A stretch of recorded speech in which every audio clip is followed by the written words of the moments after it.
Bienvenidos. El día de hoy vamos a continuar en nuestro estudio del libro de los Hechos. Tenemos ya algunos meses estudiando el libro de los Hechos y estoy, la verdad, muy contento por todo lo que Dios nos está enseñando. Espero que así sea. Digo porque cuando estoy preparando todo el estudio, me doy cuenta de la riqueza que hay en la palabra, me doy cuenta de todo lo que no sabía, de lo que estamos teniendo la oportunidad de poder aprender, y espero que sea el caso de cada uno de nosotros, que nos deleitemos en la palabra del Señor. El día de hoy vamos a ir al capítulo número 15.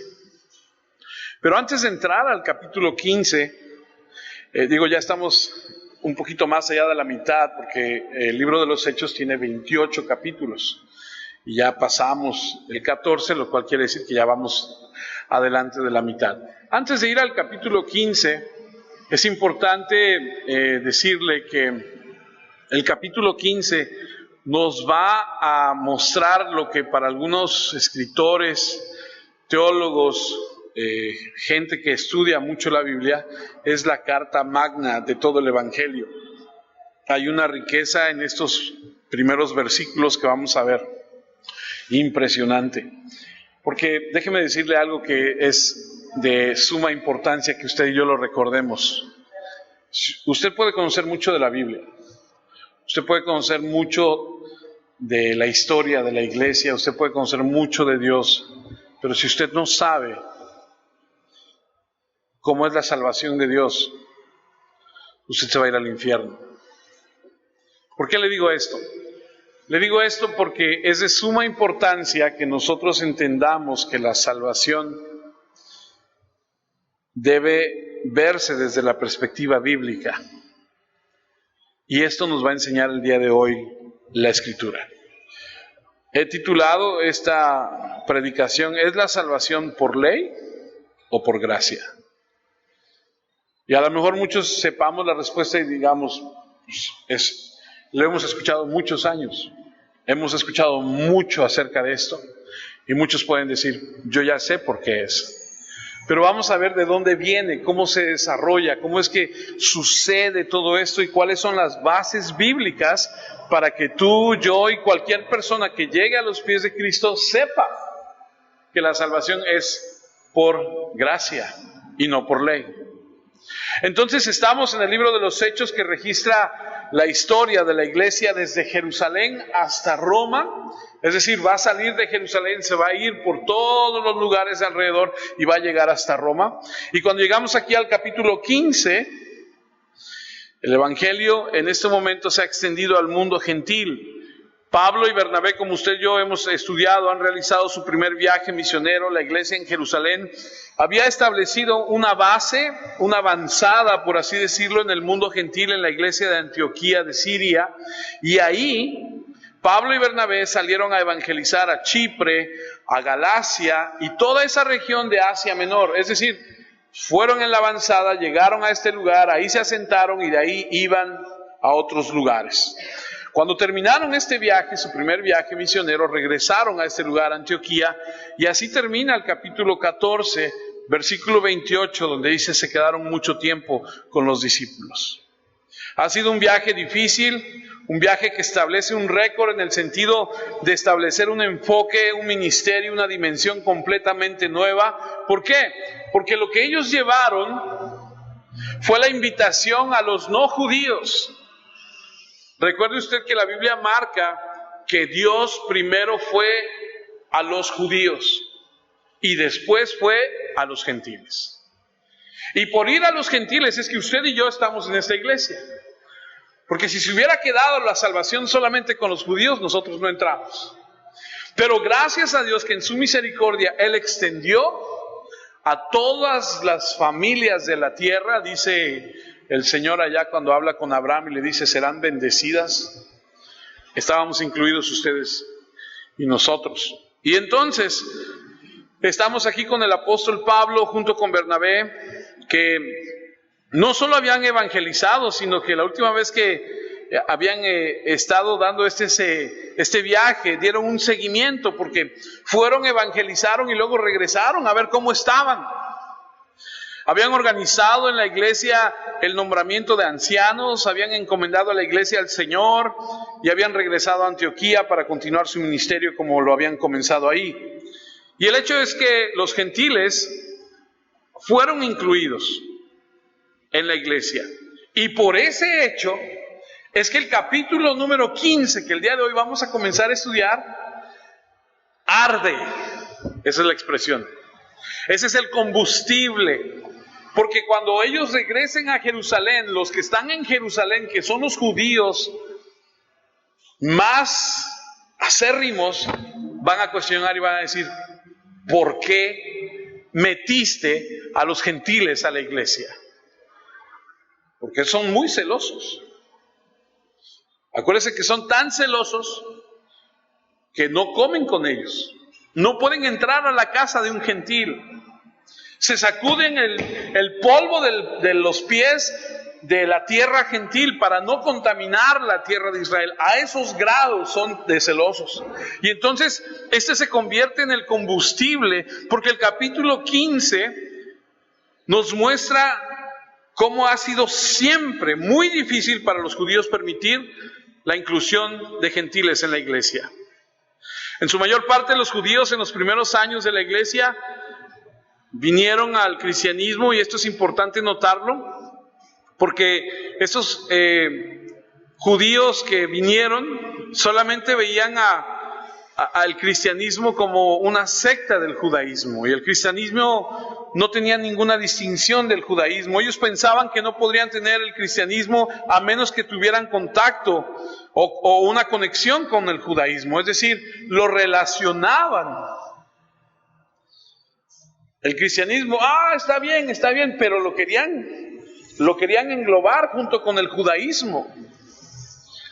Y en su mayor parte vieron que era la única forma de entrar al cristianismo. Y entonces el concepto mismo de que un pagano pudiera simplemente saltar directamente a la iglesia y ser igual a un judío era extraño para la mayoría de ellos, y no podían manejarlo aquí en su cabeza. O sea, es decir, que de repente de la nada alguien viniera y se integrara a la iglesia sin tener que haber pasado por todo lo que ellos han pasado como judíos de acuerdo a la ley de Dios. Para ellos aquí no era aceptable. Entonces era un choque para ellos. Y como resultado de la incapacidad de ver el cristianismo independiente del judaísmo, se produjo este conflicto. Y ese es el tema del capítulo 15. Hay un conflicto. Hay una situación que Pablo y Bernabé van a tener que explicar, van a tener que ir al concilio de Jerusalén, y es inevitable este conflicto, porque va a estallar. Debido a esta actitud básica de que el cristianismo era una especie de último paso en el judaísmo, y que sin el judaísmo no se tenía realmente el progreso hacia el cristianismo, esto iba a incendiar, o más bien iba a iniciar un incendio, un problema que llegaría a tal punto crítico y que explotaría, y que por eso tenían que lidiar con eso. Sin embargo, podemos admitir que los judíos habían sido algo tolerantes en el hecho de haber permitido a algunos samaritanos entrar a la iglesia. Recuerden que los samaritanos son como primos hermanos, no son puros, no son judío con judío y nace judío. No, era un judío con un gentil y nace un samaritano. No sé si me explico. Como los chicanos, ¿no? El mexicano que se casa con una americana y nace un chicano. Y entonces, habían tenido cierta apertura para esta gente. Habían permitido a un par de gentiles ser parte de la iglesia. Por ejemplo, por nombrarles algunos, ¿se acuerdan del etíope? Ese etíope eunuco que escuchó que Felipe de repente se le aparece ahí a un lado de la carreta y dice: ¿qué estás leyendo? Y le dice: pues estoy leyendo algo, no entiendo bien. Dice: yo te explico, súbete, vamos. Y le explica, ¿se acuerdan de ese? Y que después desaparece y que el espíritu se lo lleva, y que el etíope sigue feliz su viaje. Ese sí le permitieron entrar a la sinagoga, a ese sí le dieron chance. ¿Se acuerdan de otro, Cornelio? Pedro va a la casa de Cornelio porque Pedro le dice al Espíritu Santo: tienes que ir. Y entonces va con otros 6. Porque la regla era que si 7 daban testimonio de algo, entonces era veraz. Y entonces Pedro, bien picudo, agarra y dice, vámonos, tú, te escoge a 6 y yo 7. Y entonces van con Cornelio, le predican a su familia, se convierten y los dejan entrar. Y cuando él explica qué pasó, dice, pues es que éramos 7. Y entonces como son 7, ellos creen y dicen, es verdad. Y entonces a este otro también lo dejan entrar. Pero hay una característica de estos dos. Eran temerosos de Dios.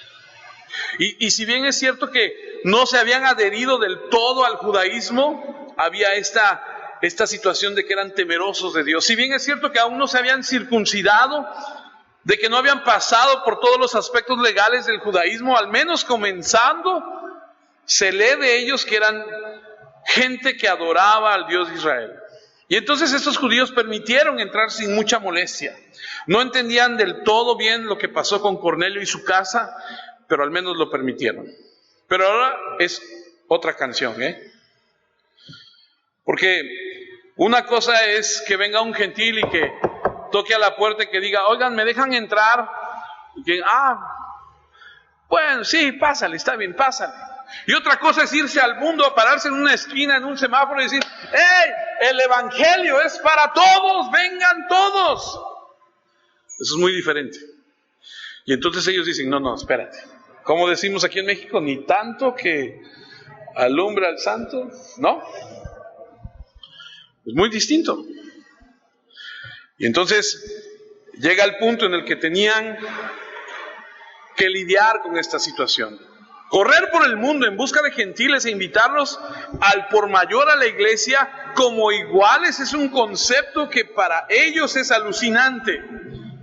Para los más legalistas de los judíos es un poco difícil manejar esto, porque un judío a cierta edad, ¿cuántos años tienes, Carlitos? ¿Cuántos? 7. Para un judío a la edad de 12 años, ya es considerado un adulto joven. Ya es considerado como alguien que es responsable de las actitudes y acciones que toma. ¿Han escuchado de ese bar mitzvah? Creo que así se pronuncia. Es una ceremonia donde al joven judío a los 12 años lo reconocen como una persona adulta. Algo así como las quinceañeras de aquí de México, ¿no? Porque las quinceañeras aquí en México no son para la fiesta y el mole, no, nacieron con otra intención las ceremonias esas. Es para decirle a la sociedad, le presentamos ya a la que deja de ser una niña y se convierte en una señorita. Por eso usted a veces va a unos 15 años y le dan una muñeca y se la quitan y ahora le regalan unas zapatillas y el papá traga gordo y entonces empieza... tienen un significado. ¿A qué voy? Que para el judío a los 12 años, a él ya le habían enseñado todas las cosas que él tenía que ver. Ya habían prescrito para él los patrones de la vida, legalistas, ritualistas, sacrificialmente, escrupulosamente. Él tendría que a partir de ese momento respetar la ley. Y entonces iba conformando un estilo bastante estricto en su vida. Tengo que hacer esto no lo puedo hacer, esto me está permitido, aquello no me está permitido, y esa es su forma de ver la vida a partir de los 12 años. Y que de repente venga uno de allá afuera que con su vida ha hecho lo que mejor le ha placido, que ha agarrado su vida, permítame la expresión, como un papalote y le ha dado rienda suelta y de repente un día se aparece y dice, ¡tarán! Ya llegué a la iglesia. Para ese judío que desde los 12 años está de manera estricta, conociendo las normas de Dios y llevándolas a cabo, que venga otro que nada más así de la nada, dicen, no, pero a ver, espérame, algo está mal aquí. ¿Por qué le estoy diciendo todo esto? Porque usted y yo tenemos que conocer el trasfondo o el contexto de lo que van a ver ahorita. No es fácil para ellos escuchar, entender, aceptar y abrazar por el trasfondo que tienen. Entonces, vemos que parece un poco injusto, porque van a comenzar a resentir que llegan estos gentiles, a resentir el hecho de que están entrando en la iglesia en igualdad de condiciones y sin tener que suscribir la ley judía, que pueden haberse salido con la suya porque hicieron lo que más se les antojó, anduvieron de idólatras e hicieron cosas inmorales contrarias a lo que Dios dice, y aún así llegar y de la nada recibir las bendiciones de Dios. Dices, caray, eso sí está.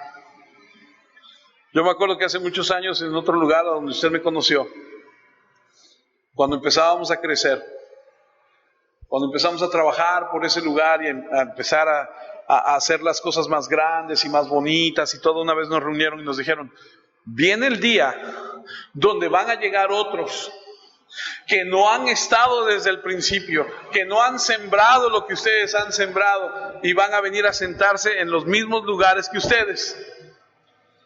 Y es más, incluso algunos hasta en mejores lugares. Y en aquel entonces no lo entendí bien, pero ahora lo entiendo. De repente puedes estar trabajando por algo y estar ahí, y crees que mereces todo, y de repente llega alguien y dices, mira, pues este nada más llegó y se sentó. ¿Sí me entienden lo que está pasando en la mente de esos judíos? Entonces los ultraconservadores vieron una tendencia que no les gustó y decidieron que era hora de tomar una posición en contra de lo que estaba haciendo Pablo y Bernabé. Tuvieron que poner un fin a este evangelismo gentil de manera generalizada y al menos calificarlo de alguna manera. Entonces Pablo y Bernabé fueron distinguidos, más bien designados, como radicales, activistas. Estaban minando las grandes tradiciones de los padres, destruyendo la separación sagrada del judaísmo, y por eso decidieron tomar las cosas en sus propias manos. ¿Qué hicieron estos conservadores? Bueno, precipitaron el primer gran concilio de la iglesia primitiva porque crearon un problema obvio que tenía que ser tratado. Lo que ellos realmente esperaban y que querían, y lo vamos a ver aquí, era que querían que los gentiles se convirtieran primero en judíos, imponer las normas de judíos a los gentiles, para así llegar a la gracia divina. O sea, vas a tener que pasar por todo el ritual, vas a tener que practicar todo lo del judaísmo para que puedas decir, eres salvo. Eso es lo que ellos querían. Ahora, la cuestión de la salvación de los gentiles no era ya un problema, porque el Antiguo Testamento habla de la salvación de los gentiles. Ese no es un problema, ya estaba. Ya habían visto a los gentiles ser salvos. La cuestión es, si Dios quería salvar a los gentiles, ese no era un problema, eso era obvio. La pregunta era, ¿cómo quería hacerlo? Ya habían aceptado el hecho de que Dios iba a salvarlos, pero la pregunta es, ¿cómo iba a hacerlos? ¿Cuál fue el modo de hacerlo? ¿O cuál es el método de tal salvación? Y ese se convierte en el problema. ¿Cómo te salvas? Ese es el tema del Concilio de Jerusalén. ¿Es solo por gracia o es gracia y ley?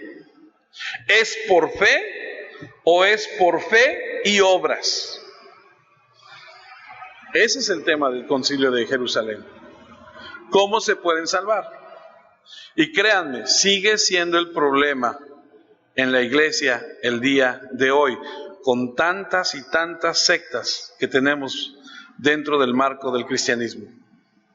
Tantas y tantas corrientes desviando, agregando, quitando al método de salvación. Tal vez por eso es la herejía más antigua del mundo. Modos incorrectos de salvación. Eso es lo que la iglesia siempre ha enfrentado. Alguien que toma la gracia básica y le agrega algo más. Alguien que por alguna razón toma la gracia básica y le agrega algo más. No sé por qué razón nos cuesta tanto creer a los hombres que la gracia es absolutamente gratis. Pero ¿qué tengo que hacer? Nada. Es gratis. No, pero déjame apoyar. ¿Qué necesita la iglesia? Me acuerdo que una vez vino un hombre y me dijo, oye, yo estoy muy contento y estoy muy agradecido y quiero, ¿qué hacemos? Y me acuerdo que hay unos calores en aquel entonces. Y me dice, ¿te regalo un clima? Le dije, sí, está bien.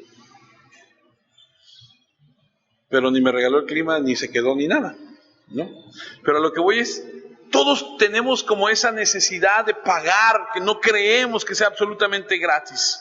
Parece imposible para los hombres comprender que son salvos por fe y nada más sobre la base de la obra perfecta de Cristo. Por eso es que la Biblia es tan explícita al enseñar que eres salvo por gracia a través de la fe, y sin embargo la gente quiere agregar cosas. Tenemos un mundo lleno de personas legalistas que siempre quieren hacer algo, quieren agregar a la obra perfecta de la cruz. Es como si tú quisieras tomar un lápiz o un pincel y decir, déjame retocar la Mona Lisa, por favor. Espérame, tú no eres artista y la Mona Lisa es una obra de arte. Tú no puedes agregarle una pincelada. Ni se te ocurra tocarla. Es más, a los que han ido, o por lo que yo he leído, cuando tú vas a visitar ahí el museo que está ahí en París, no puedes ver a la Mona Lisa de cerca, la ves a varios metros. Es decir, y hasta donde sé, la que tienen ahí es una réplica, la original está guardada.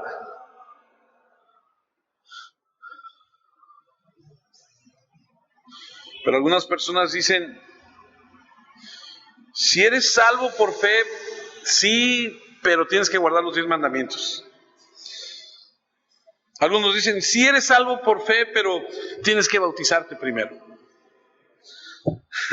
Un poco duro para el ladrón de la cruz, ¿no?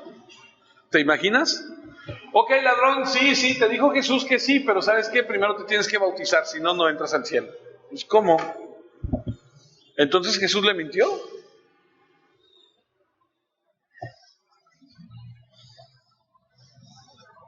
La Iglesia Católica Romana dice, si eres salvo por la fe y la gracia te salva, pero la gracia es medida por los sacramentos, así que tienes que tomar los sacramentos, debes unirte a la iglesia. Y entonces tienes todo tipo de personas agregando lo impensable, lo imprescindible a la gracia, y el hombre tiene problemas con la gracia gratuita. Y ese debió haber sido el debate, es el tema cardinal del cristianismo. Porque si no sabemos cómo ser salvos, escuche, si en todo tu estudio bíblico, en todo tu estudio del cristianismo, pierdes la manera correcta de ser salvo, nada de eso me hace ningún bien. Escucha, puedes estropear un poquito o no entender muy bien la doctrina del Espíritu Santo, la doctrina de las cosas futuras o la escatología, lo que habla de los últimos tiempos. Podrías a lo mejor equivocarte al interpretar algunas escrituras, pero si te equivocas en la doctrina de la salvación, como te dije hace rato, estás en graves problemas. Pasarás la eternidad en el infierno tratando de repensar esa doctrina. Todo esto para entrar al capítulo 15. Vamos a ver 4 cosas. Pero no nos va a dar tiempo porque es mucho. Y luego mucho ya no captas bien. Vamos a ver nada más 2. Les voy a dar las 4, pero nada más vamos a ver 2. Vamos a ver 4 cosas.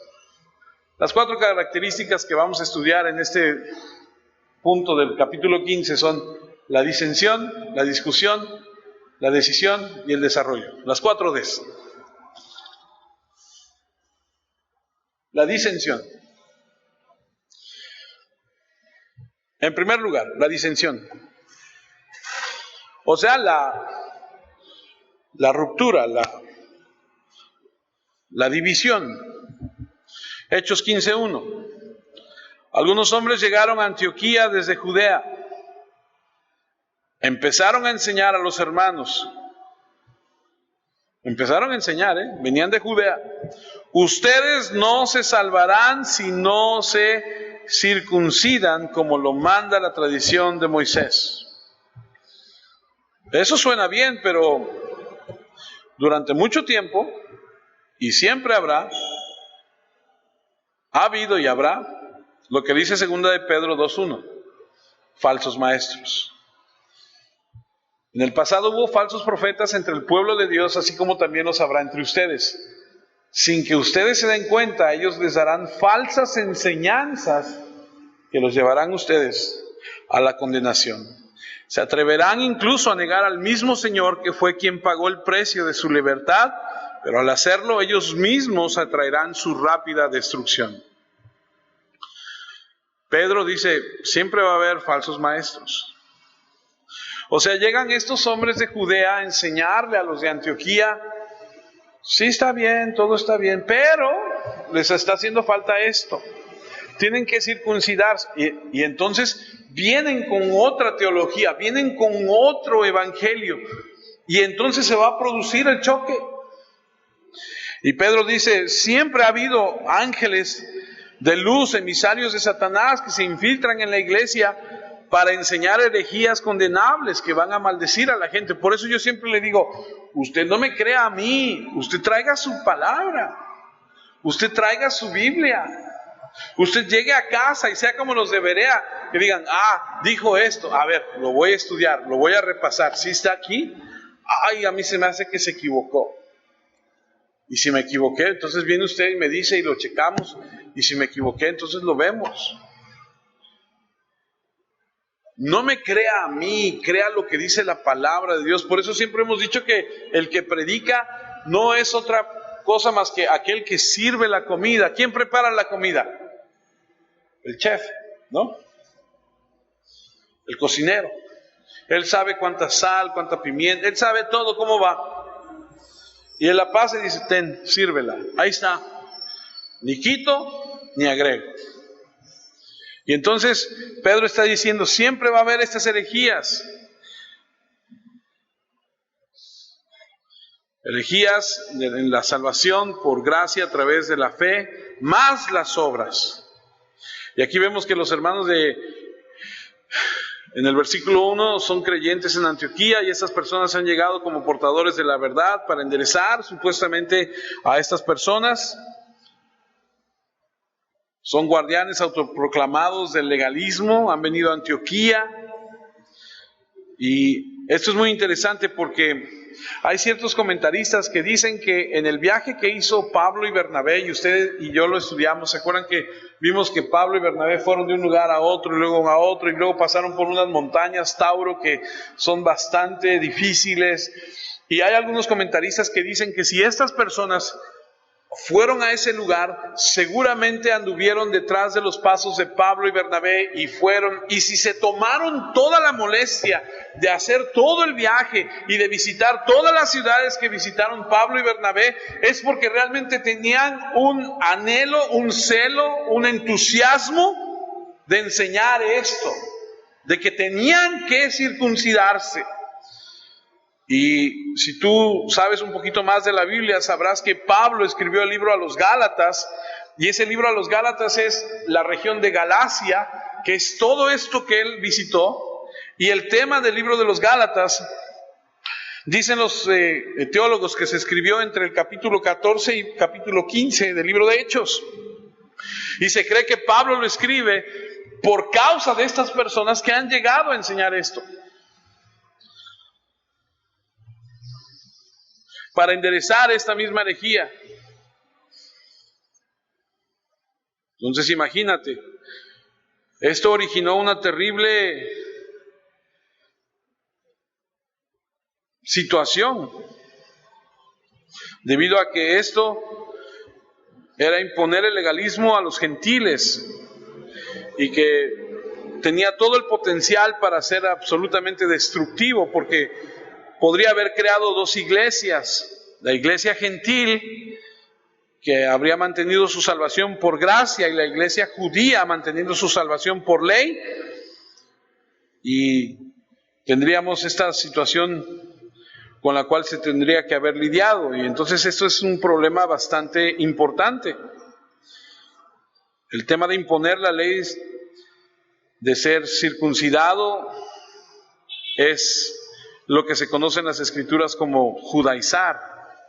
Vas a leer o vas a escuchar a los maestros de la Biblia decir, o a los comentaristas usar más bien este tipo de términos, los judaizantes o judaizar, que significa imponer el ritual, la ceremonia, la ley, el legalismo a los gentiles que pertenece a los judíos. Ahora Pablo, por supuesto, lo tiene todo muy claro en su cabeza, no está confundido. Él es fariseo, él es de la tribu de Benjamín, y cuando escribe a los Gálatas, escribe Gálatas 5:1 y dice lo siguiente: ahora, dice, somos libres porque Cristo nos liberó. Manténganse firmes en la libertad y no vuelvan a la esclavitud. Gálatas todo el tiempo habla de esto. Y solo por citar algunas escrituras de Gálatas, Gálatas 2:16. Sin embargo, sabemos que nadie consigue estar bien con Dios por actos de obediencia a una ley. Dios aprueba solo a los que tienen fe en Jesucristo. Por eso hemos puesto nuestra fe en Jesucristo, para estar bien con Dios. Somos aprobados por Dios. ¿Por qué? Por nuestra fe, dice, en Cristo. No por actos de obediencia a una ley, porque nadie consigue estar bien con Dios por actos de obediencia. Y Pablo responde a estos grupos de cristianos a través de este libro de los Gálatas, para que ellos estén firmes y no sean confundidos a través de las enseñanzas de estos maestros falsos.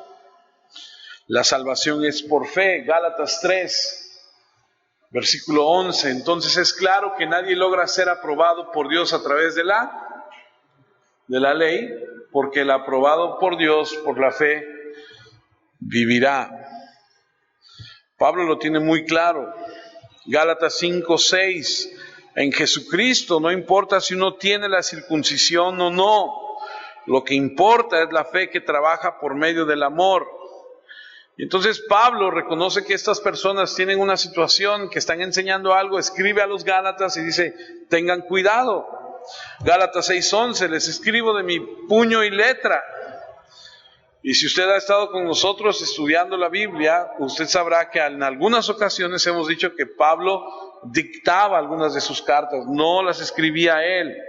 Pero en esta ocasión dice, este es de mi puño y letra, miren con qué letras tan grandes les estoy escribiendo. O sea, como para decirles, entiendan lo que les digo. Y entonces la ley, el legalismo, el ritual, la ceremonia, la circuncisión, todo esto no significa nada en la ley. ¿Sabes qué pasa si le añades la ley a la gracia? Lo anulas.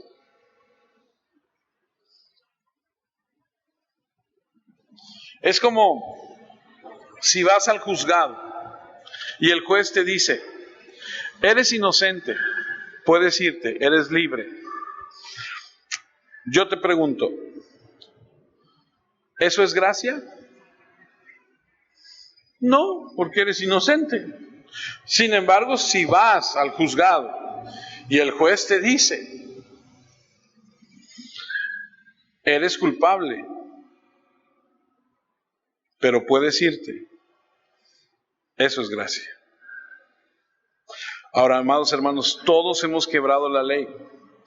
La ley no se puede satisfacer, rompimos la ley y solo es por gracia. No se puede confundir la ley y la gracia, no van juntos. Si añades la ley a la gracia, no tienes gracia. Si agregas gracia a la ley, no tienes ley. Y entonces el apóstol Pablo es muy claro. Simplemente no hay conexión entre estos dos. Nadie nunca se ha salvado por guardar la ley. La ley fue dada al hombre para demostrar lo malo que era el hombre. Para eso fue dado. Piensa en los 10 mandamientos por un segundo. Ni siquiera le voy a pedir que me los diga, porque algunos de ustedes ni siquiera no los sabemos completos o en orden. Pero piensa en los 10 mandamientos y dígame, ¿quién ha cumplido los 10 mandamientos al pie de la letra? Todos. Yo le voy a decir quién. Nadie. ¿Sabes por qué fueron dados al hombre? Para que viéramos la necesidad que teníamos de salvarnos. Nadie puede cumplir. A lo mejor dices, cumplí 7. Dice, pues sí, pero la Biblia dice que si tú no cumples 1, te haces culpable de todos. Dices, pues no se puede. Claro, no se puede. Por eso necesitas un Salvador. Me regreso a Hechos, capítulo 15, versículo 2. Pablo y Bernabé estaban en contra de esta enseñanza y discutieron mucho con ellos. Por fin se decidió que Pablo y Bernabé y otros fueran a Jerusalén para hablar con los apóstoles y los ancianos líderes acerca de este asunto. Tienen que resolver este problema. Tuvieron una situación ahí, porque dice que discutieron mucho con ellos, y cuando usted ve en la Biblia que dice cosas de esas, usted debe imaginarse que no fue cosa ligera, o sea, fue algo serio. Discutieron mucho con ellos. ¿Y sabes por qué tenían este problema? Porque, como les dije al principio, estos judíos que llegaron, supuestamente creyentes de Jerusalén, llegan a Antioquía y no quieren comer con los gentiles. Son supuestamente creyentes, supuestamente son hermanos, supuestamente son cristianos. Y cuando llegan a Antioquía, a la iglesia de Antioquía, no quieren comer con ellos. No quieren entrar a la casa de ellos. Dicen, está contaminado, nosotros no nos juntamos con ellos. Y entonces hay una discusión. Hay un muro de piedra todavía. Es más, el mismo Pedro tuvo una situación así. Acompáñeme a Gálatas 2. Y mire cómo Pablo lo pone en su lugar. Gálatas 2:11. Cuando Pedro fue a Antioquía, lo enfrenté cara a cara porque sus propias acciones lo condenaban. Esto fue lo que pasó. Recién llegando a Antioquía, Pedro comía y tenía compañerismo con los que no eran judíos. Pero después, cuando algunos creyentes judíos vinieron de parte de Santiago, Pedro se separó de los que no eran judíos porque tenía miedo de esos judíos que afirmaban que los que no son judíos también tienen que ser circuncidados. Los otros creyentes judíos también se portaron como Pedro, fueron hipócritas, y hasta Bernabé se dejó influenciar. Cuando vi que ellos no se comportaban según la verdad de las buenas noticias, le dije a Pedro delante de todos, tú eres judío, pero no vives como judío, pues te comportas como los que no son judíos. Entonces, ¿cómo te atreves a obligar a los que no son judíos a que sigan las costumbres de los judíos? Ándale. Pues ¿de qué se trata? Son supuestamente hermanos. ¿Han entendido? No, ellos traen su agenda oculta. Y el mismo Pedro participó. Incluso Bernabé también ¿Usted ha escuchado de la presión de grupo? Hay un estudio que dice que hacen los psicólogos, que por ejemplo, si yo le dijera a todos ustedes, levanten su mano derecha, pero usted sabe que el tema es levantar la mano izquierda, y por ejemplo Carlitos, que es más inocente, ve que todos levantan la izquierda y él sabe dentro de sí que es la derecha. Esta es la derecha, pero ve a todos los demás, baja a la derecha, y ¿sí se ha oído de eso? Se dejan presionar, se dejan llevar. Por eso es tan importante, amados hermanos, que usted conozca lo que dice la Biblia. Pues perdóname mucho, hermano, yo no sé tú qué estudiaste o qué leíste o qué te dijeron, pero la Biblia dice esto. No, pero es que yo creo, mira, vamos mejor a la Biblia. Eso es lo que dice la Escritura. No lo que dice Cash Luna. No lo que dice fulano de tal, lo que dice la Escritura. Me llama mucho la atención cómo les dice hipócrita. Y es que la iglesia primitiva trataba el pecado de manera bastante abierta, Ahí no se andaban con rodeos, ahí lo que es. Es más, Pablo le escribe a Timoteo y le dice que si un anciano peca, debe reprenderlo delante de todos para que todos teman. Ahora, los líderes de la iglesia eran los apóstoles, solo que eran líderes que iban y venían, salían a predicar y regresaban. Y aparte estaban los ancianos de la iglesia que estaban ahí en la ciudad, y uno de ellos, el líder de ellos, era Santiago, el hermano de nuestro Señor Jesús, el que escribe el libro de Santiago. Así que fueron, Hechos 15:3, patrocinados por la iglesia, pasaron por las regiones de Fenicia y Samaria, contando detalladamente cómo los que no eran judíos habían creído, lo que era motivo de gran alegría para todos los hermanos en cada lugar. Pasaron por estos territorios y le hablaban a los judíos helenistas y a los samaritanos.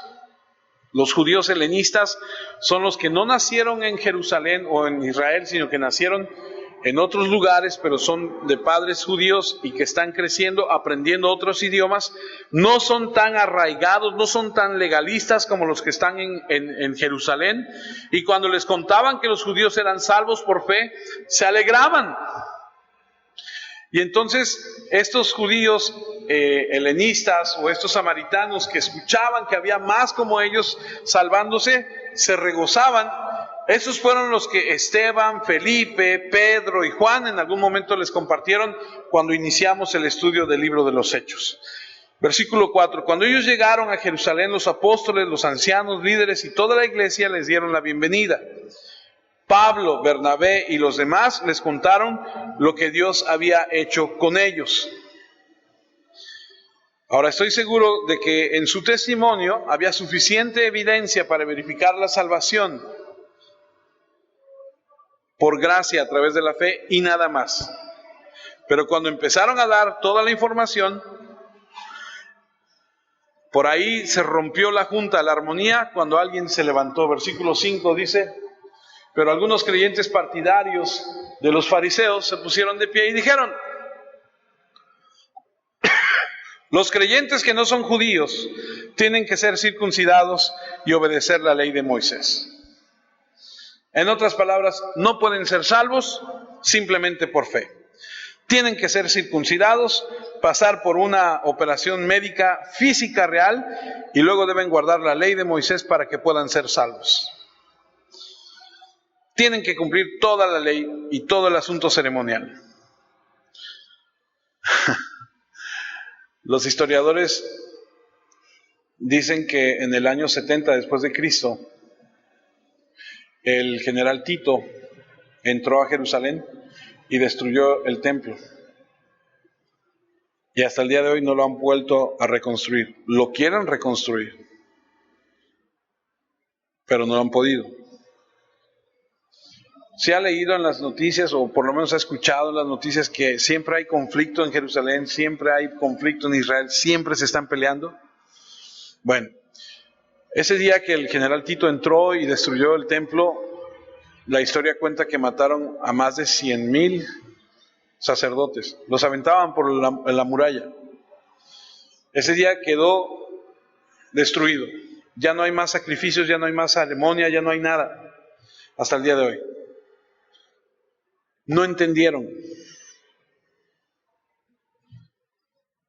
El Señor simplemente permitió que esto sucediera.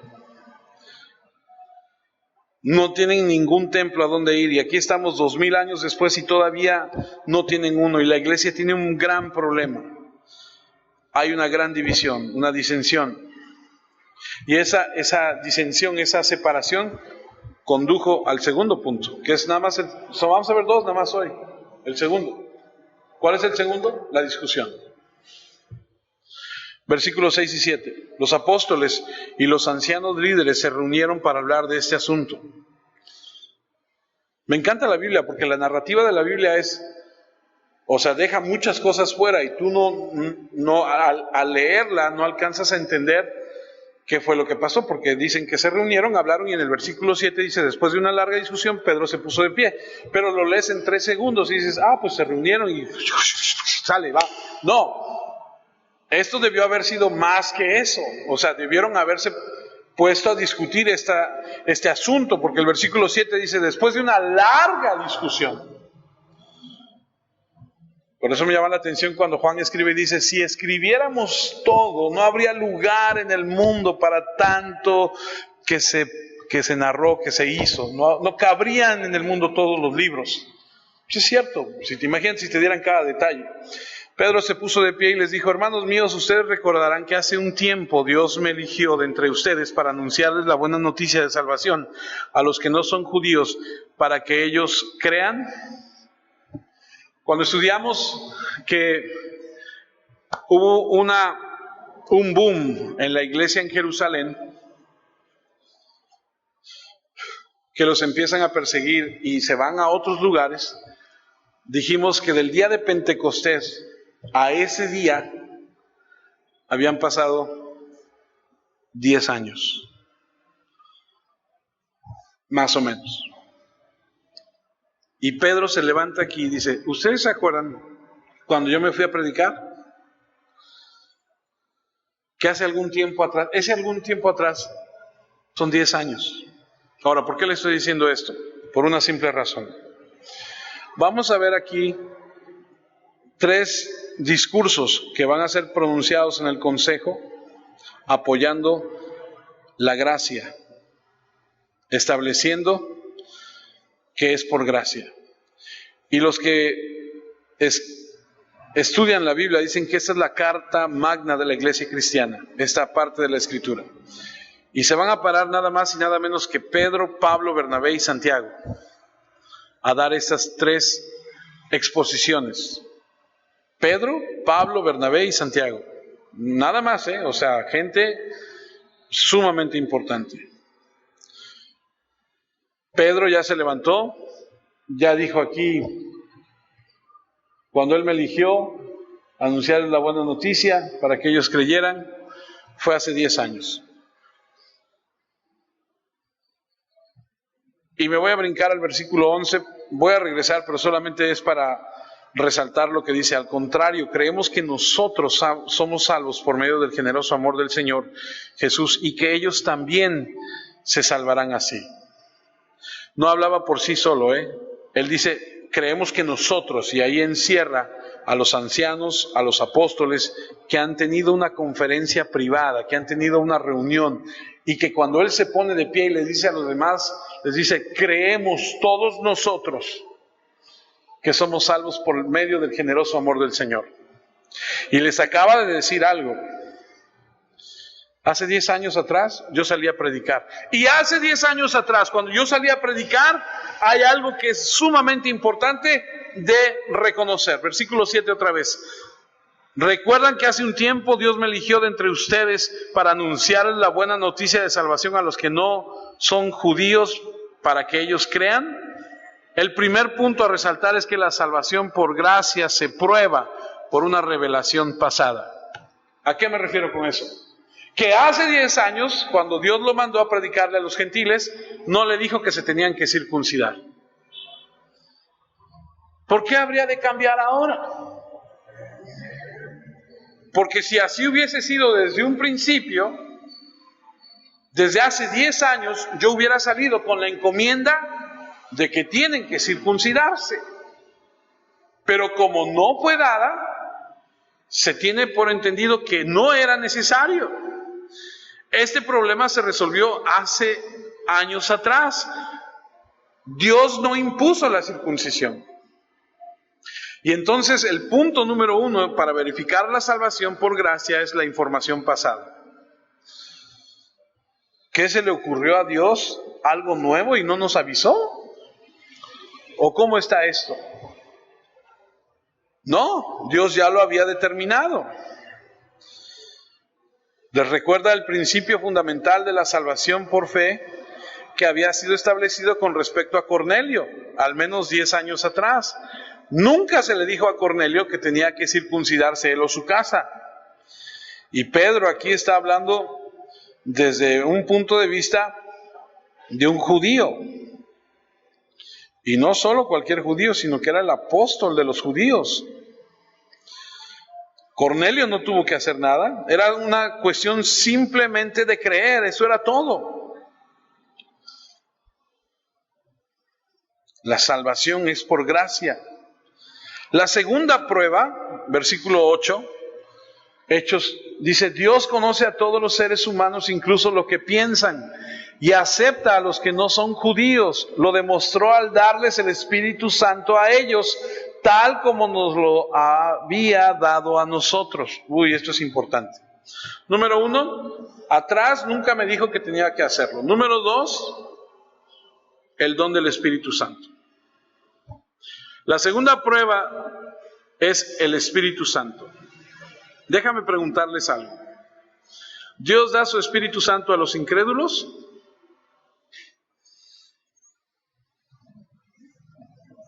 No. ¿Alguna vez te has preguntado, ¿seré verdaderamente salvo? ¿Seré verdaderamente hijo de Dios? ¿Alguien se lo ha preguntado alguna vez? Yo sí. Al principio decía yo, ¿veras seré? O sea, no será mi emoción, no seré así como que, ¿de veras seré? Dios le da su Espíritu Santo a los creyentes. Podrías decir, oh, bueno, tal vez Dios no sabía que era realmente salvo. No, porque Dios dice ahí que Él conoce todo. O sea, tú no puedes engañar a Dios. Yo no puedo engañar a Dios, venir y levantar mis manos y parecer que soy muy cristiano y Dios decir, dáselo a Él. No. Dios le da su Espíritu Santo a los que verdaderamente son salvos. Y esto es por gracia. ¿Sabes cómo Dios da su testimonio de que eres verdaderamente salvo? Dándote su Espíritu. Romanos dice, todos los hijos de Dios son guiados por el Espíritu. Dios nos concede su Espíritu dentro de nosotros y a través de Él es que clamamos Abba Padre. El Espíritu pertenece a los verdaderos salvos. Las personas que no son salvas no tienen el Espíritu. Gálatas 3:14. Cristo hizo eso para que las bendiciones que recibió Abraham llegaran a las demás naciones. Las bendiciones vienen a través de Jesucristo para que por medio de la fe recibamos el Espíritu que Dios prometió. Fue dado a los gentiles porque su fe era todo lo que necesitaban.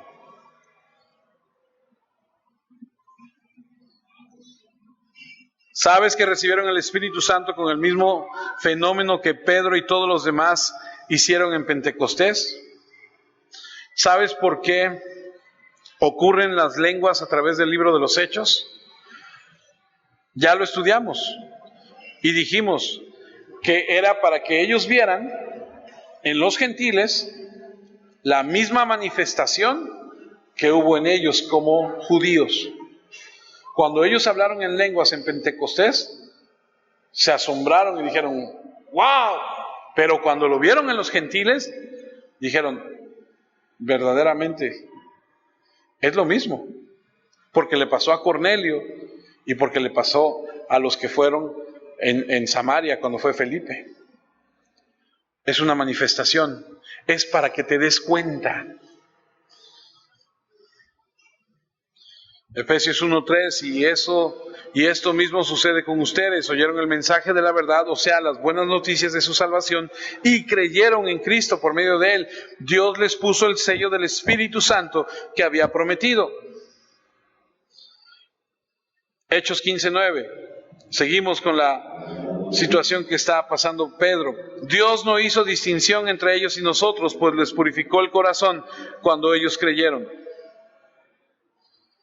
Si no es suficiente que haya una revelación pasada, o sea, es decir, una indicación pasada que no fue la de circuncisión, si no es suficiente que recibieran el Espíritu Santo, ¿qué tal esta verdad? Fueron limpiados del pecado. Les purificó el corazón cuando ellos creyeron. Efesios 1:7. La sangre que Cristo derramó en su muerte pagó el rescate para liberarnos de la esclavitud. Es decir, que Dios es tan generoso que perdona nuestras faltas. No puedes ganarte el perdón. Entonces Pedro dice, mira, ya han sido purificados por la fe. ¿Acaso le vamos a agregar algo? Versículo 10 de Hechos 15. Entonces, ¿por qué están probando a Dios, agobiando a estos seguidores con una carga que ni nosotros ni nuestros antepasados pudieron llevar? La ley no puede salvar. Y entonces Pedro dice, ¿por qué están agobiándose por esto? Dios no dio esa indicación en el pasado. Dios prueba que cuando tienes su Espíritu Santo eres salvo y les ha limpiado de todas sus faltas. ¿Por qué están agobiando a esta gente si ni siquiera nosotros ni nuestros antepasados han podido llevar estas cargas?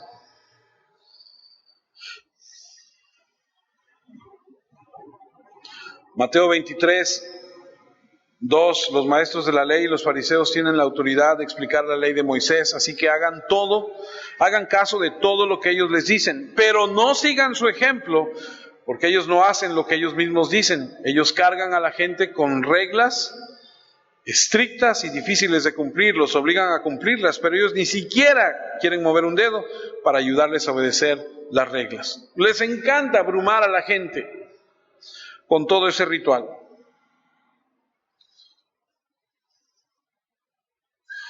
Versículo 11 y 12 de Hechos 15. Al contrario, sigue Pedro, creemos que nosotros somos salvos por medio del generoso amor del Señor Jesús y que ellos también se salvarán así. Dios había hecho por medio de ellos entre los que no son judíos. Entonces todos se quedaron callados y escucharon lo que Pablo y Bernabé les contaron sobre todas las señales milagrosas y maravillosas que Dios había hecho por medio de ellos entre los que no son judíos. Y esto me llamó mucho la atención. Otra señal es que Dios no se involucra en confirmar por milagros la falsa doctrina. Dios respaldó a Pablo y a Bernabé cuando viajaban predicando la salvación por gracia y por fe, y cuando ellos predicaban eso, sucedían milagros que confirmaban esa palabra.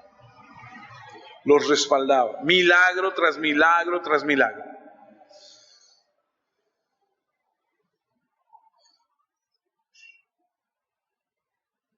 Voy a terminar.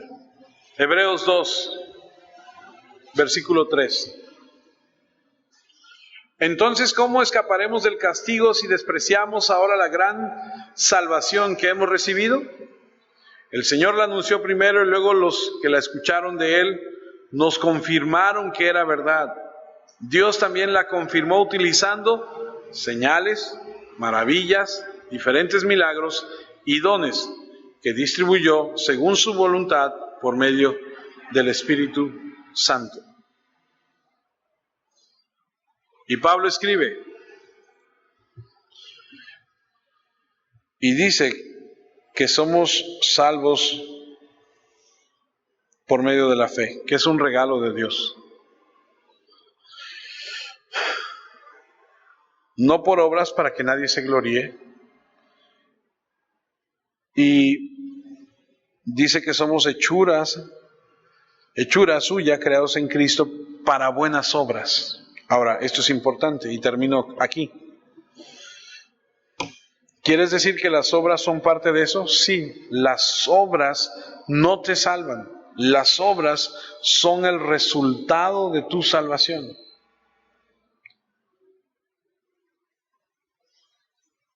No hemos terminado el tema, tenemos que concluirlo. Pero hubo una división y hubo una discusión. Y la discusión es, Dios no lo indicó en el pasado, Dios lo confirma con su Espíritu Santo cuando ellos lo recibieron, Dios limpia sus corazones. Y luego Pablo y Bernabé dicen, sí, porque cuando nosotros fuimos a predicar y predicábamos esto, había milagros y señales y había un montón de cosas. Y hasta ahí nos quedamos. Si Dios nos permite, la próxima semana cerramos con lo que dijimos que iba a ser la segunda parte. Dijimos que era disensión, discusión. ¿La otra? ¿Alguien?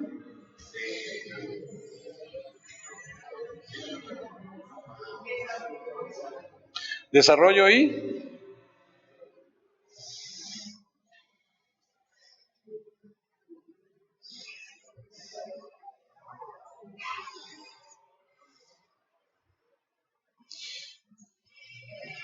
¿no? Aquí está. Ahí está, gracias. Disensión, discusión, decisión y desarrollo. O sea, tienen que tomar una decisión. Y luego de esa decisión van a desarrollar el plan. Muy importante. Muy importante saber. ¿Es por gracia o es por ley? Es por gracia. No es por ley. ¿Qué hiciste tú para merecer que Dios te perdonara? Nada. Nada. Entonces, ¿por qué me perdonó? Porque Él es bueno, justo, fiel, poderoso, amoroso, digno. ¿Y por qué me escogió a mí? No sé. Porque le plació a Él escogerte. Y lo hizo desde antes de que hiciera el mundo, dice Apocalipsis. Escribió un libro y en ese libro tiene tu nombre, desde antes de crear el mundo. Porque tenemos un Dios que dice Isaías que conoce el fin desde el principio.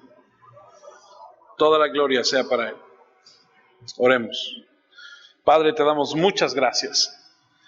Porque cuando estamos en tu palabra nos damos cuenta de lo grande que eres, de lo mucho que nos hace falta conocerte. Te agradecemos tanto por lo que nos enseñas y por lo que estás haciendo entre nosotros. Gracias, Señor, porque eres justo y bueno. Ayúdanos a entender tu palabra, pero sobre todo a aplicarla, a vivirla, a llevarla con nosotros todos los días hasta el fin, hasta el día en que tú nos llames a cuentas, a donde estaremos cara a cara contigo. Perdónanos nuestros pecados, las faltas que hemos cometido, la falta de fe, el enfriarnos, todo lo que vivimos y pasamos, perdónanos y ayúdanos. Te pido por cada uno de mis hermanos, te pido por sus familias, por sus trabajos, te pido por su salud, por las cosas que los agobian, te pido por su fe, porque los establezcas y fortalezcas y los hagas, Señor, madurar y crecer. Gracias, porque eres justo y fiel. A ti sea